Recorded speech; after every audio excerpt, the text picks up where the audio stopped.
Baik, bismillahirrahmanirrahim. Assalamualaikum warahmatullahi wabarakatuh. Waalaikumsalam warahmatullahi wabarakatuh. Seperti yang sudah kita jadwalkan sebelumnya, bahwa saat ini kita akan mengadakan konseling kelompok. Supaya kita bisa enak ngobrolnya, saya perkenalkan diri saya dulu. Nama saya Syarifah ini. Di sini saya berperan sebagai konselor. Setelahnya saya akan menjelaskan apa itu konseling dan apa itu konseling kelompok. Konseling adalah proses pemberian bantuan dari yang ahli untuk mengatasi masalah seseorang, bermula dari teratasinya masalah tersebut. Selanjutnya, konseling kelompok. Konseling kelompok itu adalah proses penyelesaian masalah yang dilakukan secara kelompok atau dinamikanya dilakukan secara berkelompok. Di dalam konseling itu ada 4 asas, yaitu yang pertama asas keterbukaan, yang kedua asas kesukarelaan, yang ketiga asas kerahasiaan, dan yang keempat asas kenormatifan. Karena ada asas kerahasiaan, jadi sebelum kita memulai proses konseling kita pada saat ini, kita akan menyampaikan janji konseling atau sumpah konselor. Kita akan mengucapkan janji konseling.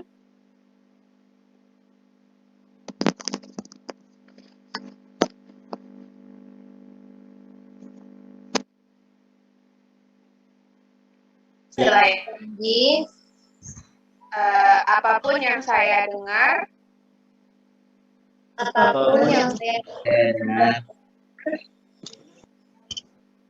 di dalam proses konseling ini,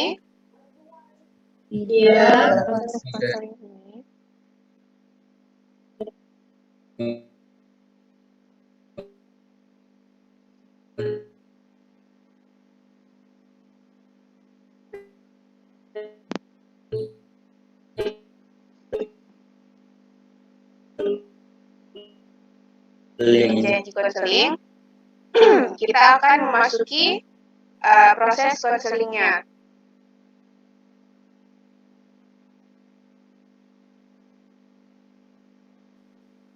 Selanjutnya kita memasuki ke tahap perkenalan. Kepada teman-teman, silahkan perkenalkan dirinya dulu.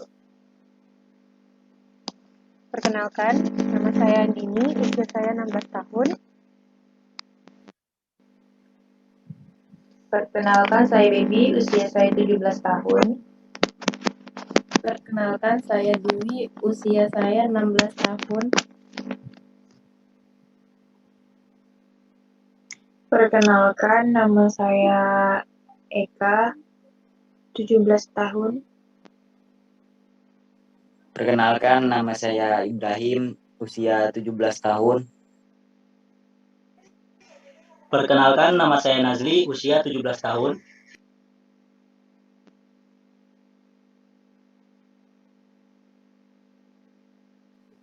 Perkenalkan, nama saya Siti, usia saya 16 tahun. Perkenalkan, nama saya Rasika, usia 16 tahun. Perkenalkan, nama saya Riri, usia saya 17 tahun. Teman-teman bisa menceritakan masalah apa atau apa kendala dari teman-teman semua. Silahkan. Saya, Bu. Permasalahan saya di sini adalah saya berada di situasi di mana saya merasa sedang salah dalam memilih jurusan di SMA.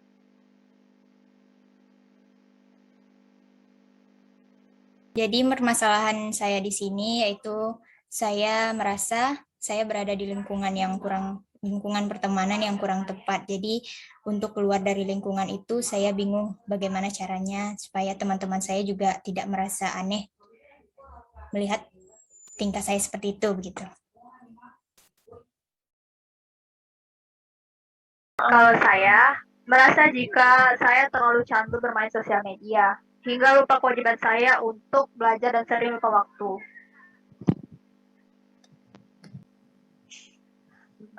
Masalah saya hampir sama dengan saudari Andini, yaitu sekarang merasa kayak salah jurusan. Kesalahan yang ingin saya atasi sekarang adalah bagaimana saya bisa mengatur waktu dengan baik dan tidak menunda-nunda lagi pekerjaan, Bu. Saya juga, masalah saya sama seperti Andini dan Siti. Saya bingung bagaimana cara saya agar tetap melanjutkan di jurusan yang sama. Kalau saya Bu, permasalahan yang ingin saya atasi itu saya sering begadang main game online Bu. Nah, saya itu ingin supaya ada yang memotivasi saya supaya tidak begadang lagi Bu. Baik Bu, saya pribadi juga memiliki masalah yang sama dengan 3 teman saya. Saya juga merasa salah jurusan Bu.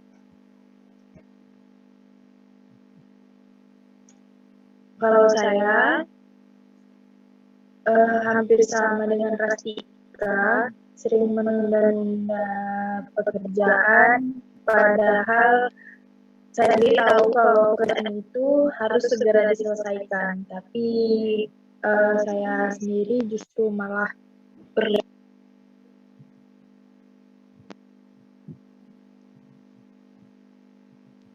Baik, teman-teman semua sudah perkenalan dan menyampaikan permasalahan atau kendala teman-teman itu apa. Saya lihat tadi beragam ya permasalahannya.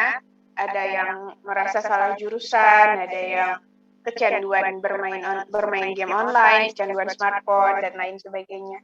Jadi, jika kita selesaikan semuanya, jika kita bahas semuanya itu tidak mungkin ya, karena kita mengingat waktu kita. Jadi saya tanyakan lagi nih pada teman-teman, masalah apa atau masalah siapa yang mau kita bahas? Bu, bagaimana kalau kita bahas tentang permasalahan? Ya, Saudara Nazli. Bagaimana kalau kita membahas tentang permasalahan teman-teman yang salah jurusan tadi? Boleh. Bagaimana teman-teman yang lain? Apakah setuju jika kita membahas tentang permasalahan teman-teman kita yang merasa salah pada jurusannya? Boleh. Saya setuju Bu.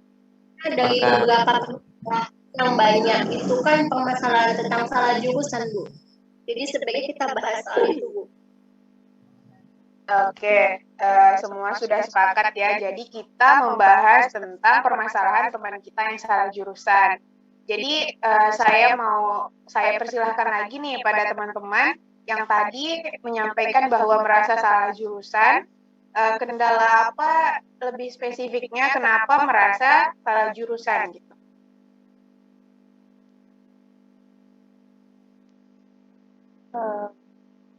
Jadi penyebab kenapa saya bisa salah jurusan mungkin karena waktu itu saya ikut-ikutan teman dan karena teman saya banyak yang masuk jurusan ini, jadi saya ikut juga jurusan itu.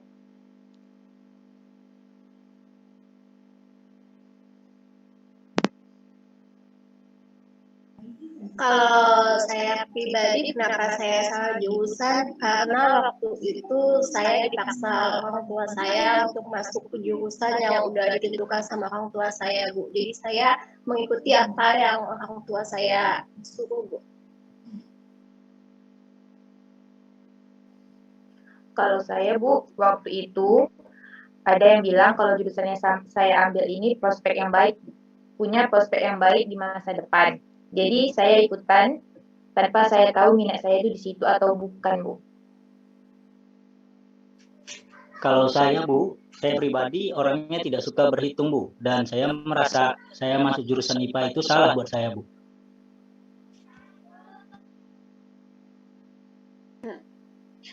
Terima kasih ya teman-teman sudah menyampaikan lebih dalam tentang keluh kesahnya.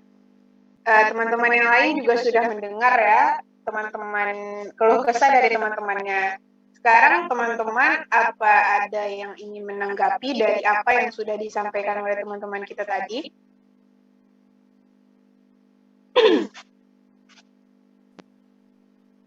Kalau menurut pendapat saya, Bu, karena sudah terlanjur masuk ke jurusan itu, jadi mungkin teman-teman bisa menjalaninya dengan baik gitu, dengan menjalaninya dengan ikhlas. Oke. Itu Bu. Ya, terima kasih Benar, Bu. Saudari Diri. Baik, setuju dengan pendapat Riri juga, Bu, bahwa menurut saya teman-teman yang salah jurusan tersebut bisa mulai pelan-pelan untuk menerima dan belajar dengan sungguh-sungguh di jurusan yang sekarang dijalani. Baik, Tetapi Bu, saya kerap sekali merasa bosan dan kadang jenuh, lalu kembali teringat kenapa saya memilih jurusan ini. baik, Andini tadi menyampaikan bahwa ia tuh masih merasa tidak nyaman gitu dengan jurusannya. Lalu bagaimana nih teman-teman? Apa ada yang ingin ditanggapi lagi? Izin Bu, mungkin jika teman-teman itu merasa jenuh ataupun bosan, mungkin bisa mencari kesibukan gitu. Misalnya melakukan hobi yang dia tuh suka gitu, supaya itu bisa membantu keluar dari zona kebosanan dia kayak gitu. Oke, itu tanggapan dari Saudara Ibrahim. Ada lagi dari teman-teman yang ingin menanggapi? Kalau menurut saya gini Bu, kan teman-teman ini udah terlanjur masuk nih. Terus kalau menurut saya bisa kan teman-teman nantinya cari tahu. Maaf di sini sedikit ramai. Menurut saya Bu, karena teman-teman udah terlanjur masuk di jurusan ini, terus kan teman-teman ini bisa cari tahu apa sih prospek kedepannya dari jurusan yang mereka jalani saat ini. Dengan kayak gitu kemungkinan teman-teman juga bisa termotivasi untuk bertahan di jurusan tersebut gitu. Mungkin dari saya itu aja sih Bu. Benar Bu, yang dikatakan oleh Kak. Jika ada pelajaran yang teman-teman suka, nah teman-teman itu bisa tekuni mata pelajaran itu dan cari tahu jurusan perkuliahannya. Nah, supaya teman-teman ini tidak merasa salah jurusan lagi nantinya. Begitu Bu. Oke, terima kasih teman-teman. Baik, saya tanyakan lagi pada teman-teman. Apakah ada yang membuat teman-teman enjoy atau relax saat menjalankan proses pembelajaran itu sendiri?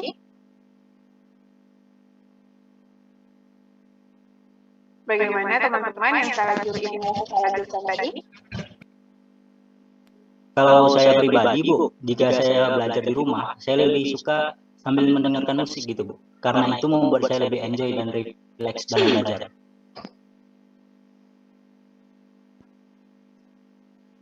Lalu dari yang lain bagaimana? Nah, kalau saya sendiri, Bu, biasanya saya mengatasi kebosanan belajar sendiri itu dengan mengajak teman-teman yang lain untuk diskusi kelompok gitu, Bu, biar belajarnya makin seru. Itu dari Saudari Dwi. Bagaimana dengan saudari yang lain? Itu tadi sudah disampaikan berarti sama teman-teman yang merasa salah jurusan tadi. Ada yang merasa lebih enjoy saat belajar jika bersama musik atau sambil mendengarkan musik. Ada yang merasa lebih enjoy saat kerja kelompok. Mungkin teman-teman ada yang ingin menambahkan lagi bagaimana agar proses pembelajaran itu atau saat kita belajar itu kita merasa asik, enjoy dengan apa yang kita pelajari. Menurut saya Bu, mungkin kita bisa melakukan pembelajaran itu dengan mengganti suasana gitu Bu. Kan biasanya kalau misalnya belajar di kelas, itu kan bosan gitu kan Bu, di kelas tuh ketemunya itu lagi gitu kan. Gimana kalau mengadakan di outdoor, kita belajar tuh kayak di taman sekolah atau enggak di tempat-tempat yang terbuka gitu Bu, biar lebih ngerasa santai dan ngerasa enjoy sama suasananya gitu Bu. Mungkin yang saya tanggapi dari Saudari Siti Nurhalimah tadi itu mungkin maksudnya begini, cari suasana tempat yang bisa bikin teman-teman itu enjoy saat belajar gitu, yang bisa bikin fresh, bikin teman-teman yang bisa, intinya yang bisa membuat teman-teman merasa lebih enjoy gitu, merasa lebih rileks saat belajar. Ada lagi yang ingin menambahkan bagaimana cara teman-teman agar bisa lebih fokus atau rileks saat belajar? Baik, jika teman-teman tidak ada lagi yang ingin menambahkan, saya mau tanya lagi nih sama teman-teman yang merasa salah jurusan tadi. Kalau dari saya pribadi lagi, Bu, kalau saya pribadi, selain dari yang dikatakan teman saya Riri, selain ikhlas juga kawan-kawan bisa kok cari yang temannya yang memang benar-benar berniat untuk masuk di jurusan tersebut. Karena nggak semua dari teman-teman ini salah jurusan kan, pasti ada beberapa, 1 atau 2 orang yang memang berniat masuk jurusan tersebut. Nah, bisa nih sama-sama di waktu belajar yang senang kerja kelompok, bisa kerja kelompok sama-sama temannya memang niat masuk jurusan tersebut. Karena dengan teman yang berniat memang niat masuk jurusan itu, berarti dia tahu dong kenapa dia mau masuk jurusan itu.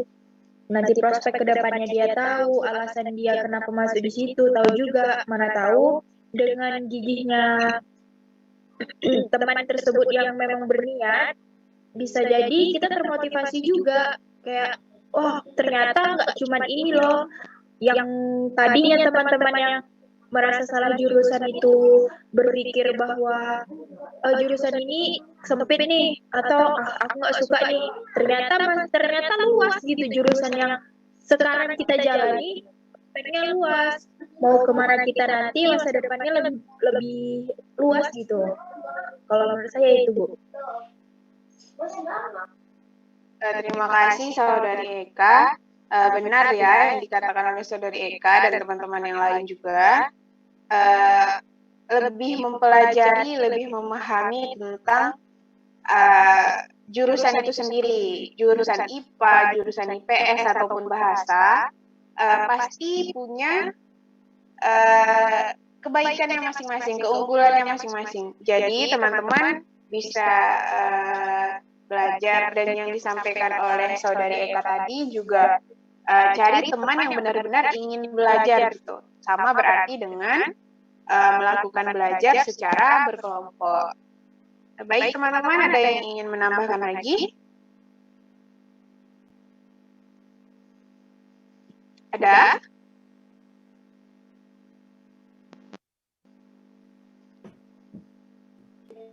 Enggak. Sepertinya tidak ada, Bu. Baik, jika tidak ada, sepertinya sudah cukup ya arahan dari teman-teman. Sekarang Ibu mau tanya nih dengan Saudari Andini dulu deh, gimana perasaannya setelah kita menjalankan proses konseling tadi?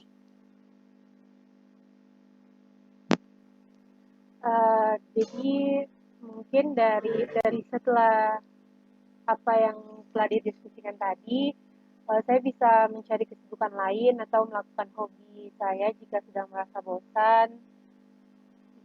Dan mungkin kalaupun ada teman-teman juga bisa belajar kelompok bersama. Oke, Saudari Andini.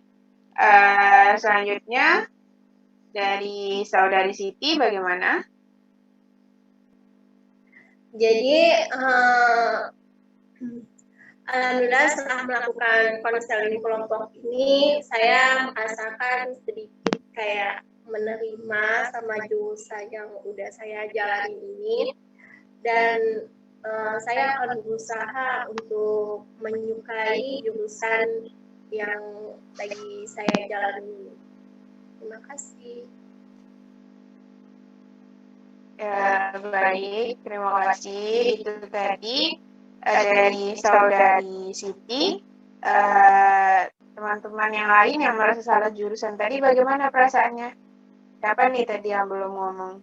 Saudara Nazdi bagaimana? Saudara Dwi juga bagaimana?